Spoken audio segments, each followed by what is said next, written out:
Number 5, we have ash-sha'af, and it's also called al-law'a. Now, ash-sha'af or al-law'a is translated roughly as passion, and the intensity of love now starts to burn. But at this stage, the love is still pleasurable in the heart. Sha'af describes a state akin to that described by the English word passion, as we mentioned, more or less passion. And passion comes from the Latin root passio, meaning to suffer. So there's a suffering involved here in the stage of love, but more often has the more pleasurable connotations. We're not a negative people, so even the suffering here, we don't consider it a negative idea of suffering here.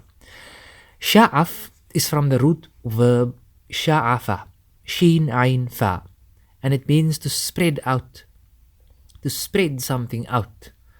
They say to spread something on a camel, and they would spread some tar on a camel, which was a remedy to manage the camel, a remedy for some ailment or sickness which the camel suffered from.